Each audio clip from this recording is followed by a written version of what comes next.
So, we're out again. This time I'm not running, fear not. It was quite a strange version of The Eagle is Stranded yesterday. I'm not sure if it was massively entertaining. It was essentially me panting. I mean, I know that some people found that entertaining for different reasons, and some people have asked me if I can isolate the sound of the panting and maybe put some sort of sexy saxophone music over the top. And I'm not exactly sure how I feel about it, but it might be a way of making money in this time. Since all the gigs have been cancelled, I suppose we have to look to other ways of making money. And maybe it was because of the panting yesterday that I got the following email in my spam folder. It says, looking for hot girls and women's, want sex tonight and new pussy every day. I mean, they make it sound like those are two separate things. Sex every night and then new pussy during the day. Now, forgive me, there's some crude language coming up, but I really need to say these say coming up. I mean, maybe the disclaimer should have came a little earlier, but I feel as if I need to quote this verbatim because the next line has a very different tone to this one. So this next line says, here you can find any girl for sex. They all want to fuck. And then the next line says, for example, which I absolutely love. It's such formal language all of a sudden. You know, one minute it was like, oh, do you want this? These girls want to fuck. And then the next line, for example, it's good to have good grammar, you know, and it's good to have good syntax structure. There's no reason, just because of what they're talking about, that the writing should be sloppy.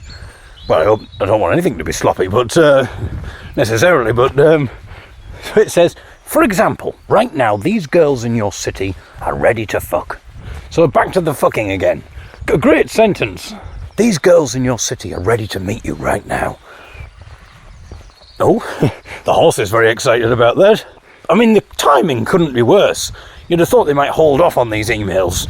You know, we're on lockdown at the moment. The last thing I want is new girls or women's turning up, potentially either once every night, or maybe even once every night, and then some new pussy in the day. Then it has some photographs, which obviously I can't see, and I don't really want my fiancé getting involved in this. And that's the end of the email. I mean, I was disappointed there wasn't an in conclusion. Back to the essay style. You know, you've had a bit of crudity there, you've had a couple of fucks in there. I was hoping maybe for a kind regards. Yours sincerely. I haven't been to Ely. I never touched her. I never saw her. Anyway, I was unexpectedly mentioned in a tweet yesterday from someone called Sean. So, at Team Utopian has turned up on at Ferment Radio yesterday. And Hop Forward Beers today. If they get a mention on David Eagle's podcast tomorrow, then I'll know that at Beer Fairy is pulling out all the stops to get me to place an order. So when you click on Ferment Radio, this Ferment Radio Twitter handle belongs to the producer of Ferment Radio, Pubcast, and Cider's Web podcasts. And they are former British Beer Writer of the Year.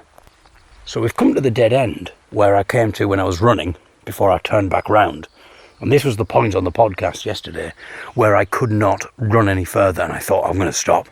I can't complete this. But then the dog bounded towards me, causing me to run, and it gave me the impetus that I needed to just sprint for it. I didn't think I had it in me, but the dog made me think again.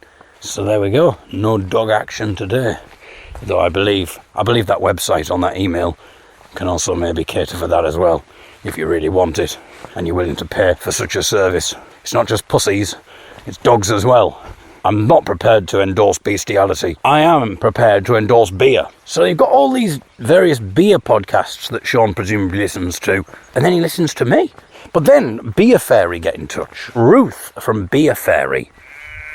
I think the sheep want to get... Oh, the animals are getting excited.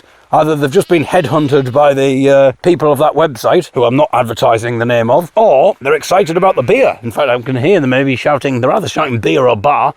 So Ruth from Beer Fairy, which is an... Oh?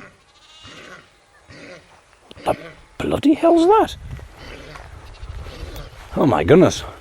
I think one of the animals is doing an audition piece for that website. My goodness. Sorry, I don't know what's going on here. I think our director has an anti-product placement agenda, because every single time I try and mention one of these beer companies, one of the animals butts in and distracts me. But I will read this tweet from Ruth from Beer Fairy. She is a beer sommelier. What is a sommelier?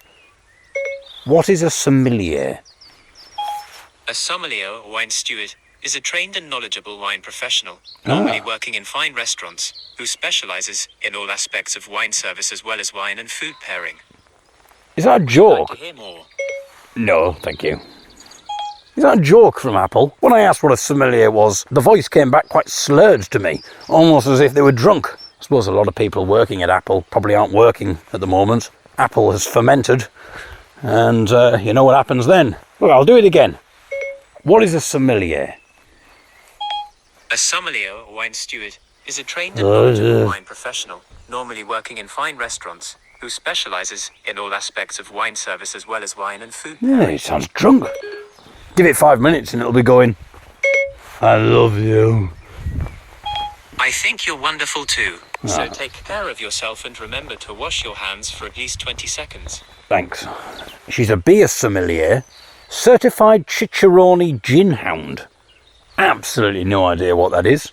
I'm not sure if that's a joke or if that's a thing that you can be. I actually feel as if we should talk. Oh God, there's another dog. No, I will. Sorry, director, but I will. The director is trying to stop me doing this product placement. I'll put in a good word for you at the website. Anyway, I do apologise, Ruth. I'm sure you don't get this kind of thing on Ferment Radio. There was a suggestion that if I talk about them, maybe there might be some free beer in the offing. But I'm not sure they want to be affiliated with this podcast, given what we've been talking about today. Anyway, she's a certified Chicharito gin hound, whatever that may be. I don't know about you, but what I can't stand are those bogus Chicharito chin hounds. You know, and they give it all that. Oh, I'm a Chicharito chin hound, they say. Chin hound? No. Maybe that's why the dog was barking. Maybe it heard me say hound. And Ruth sounds a lot like roof as well, which is the noise that a dog makes. So maybe it's heard me saying roof, and it's thought he's communicating with me. Then it's heard hound. I'm still fitting into place now. Anyway, she's... Oh, bloody hell. There's a horse there, and the sound of a motor car, which I don't think are connected to each other. You know, if you're listening with headphones, you'll know, listening to the stereo field, you'll know that one sound was, the horse was coming from behind me, which is the title of one of those videos on the website. But anyway, and the car was in front. But if you've not got headphones on, you might have been a bit confused there and thought there was a horse driving a car. So I just wanted to point that out. Anyway, she's sorry, Ruth. She's not just a Chicharito gin hound. She's a certified Chicharito gin hound. Oh, registered. So I do apologise. She's on the register. She's a certified... I didn't read that properly. She's a certified Chicharito registered gin hound. I don't know if that's a good thing. I presume it is. It's not always a good thing to be on the register. If I keep looking at that website, I might be on the register. So I wonder can you be a certified Chicharito gin hound but not be registered? I don't know. I don't know how this works. She's got a lot going for her. I mean, just essentially probably means she's just drunk a lot. Well done. Beer flogger in chief for Team Utopian. And I feel like I've been caught in a web of advertising here. I want you to know that I do not endorse any of these companies, whether it's a beer manufacturer or a website offering promiscuous sex. Not unless I get some of this for free. Well, just the beer, really. In response to Sean saying about me mentioning them on my podcast, she says, it seems unlikely, but we're up for it if David Eagle is. Well, I mean, I think it's safe to say that I've mentioned you. I've gone into quite a lot of detail. Granted, I've mentioned you in between talking about bestiality and all sorts of other stuff, but you've been mentioned. If you want me to mention you in a more positive light, without references to bestiality in the middle, then you need to start splashing the cash or sending some free beer my way. So you're following me on Twitter, Ruth. I will follow you back. I'm going to do that now, Ruth. I originally only wanted some free beer. I thought that would be quite good. We could maybe review it. We reviewed a herbal tea last week. That was the first 10 days of lockdown, but now things are getting really serious and I think we need some beer. So we'll review beer and then we'll move on to harder stuff later. If we can become like an official reviewer for a certain beer company, that would be wonderful stuff. On top of being the official source for Gina G News, which I know we haven't done a Gina G update for a week now. So we'll have to have one tomorrow. Otherwise we'll have gone a week without a Gina G News update. And I think actually that might revoke our licence. Ofcom will get in touch and there'll be all sorts of repercussions. But originally I was just thinking about getting free beer. But now, Ruth, I want to know more about being a gin hound and what being a gin hound involves. So maybe a little phone chat, perhaps. I want to know about being a Chicharito registered certified gin hound. I want to know what other denominations of gin hounding there are, if there are others, what the differences are, if there's conflict between the different branches of gin hounding. I don't know if I'm using the correct terminology here. And also, I want to know, are there many rogue gin hounds? Sort of dilettante gin hounds, maybe. People who do it as a hobby. Maybe, amateur gin houndery. Is there amateur gin houndery going on? Sorry, I've changed the word now from hounding to houndery. I'm just hedging my bets here. I don't know what the correct terminology is. We'll find all this out when we talk to Ruth. I mean, I really don't know whether she'd agree to be on this podcast, given what we talked about for the first 5 minutes. But you never know. We cover all sorts on the Eagle is Stranded. Yesterday, I was running. Today, bestiality and beer talk. Tomorrow, we'll be back covering our duties as your official news resource for Gina G. And then possibly the day after, we'll hear about the inner workings of a real-life certified gin hound. Until tomorrow, thank you for listening. Stay safe. Goodbye.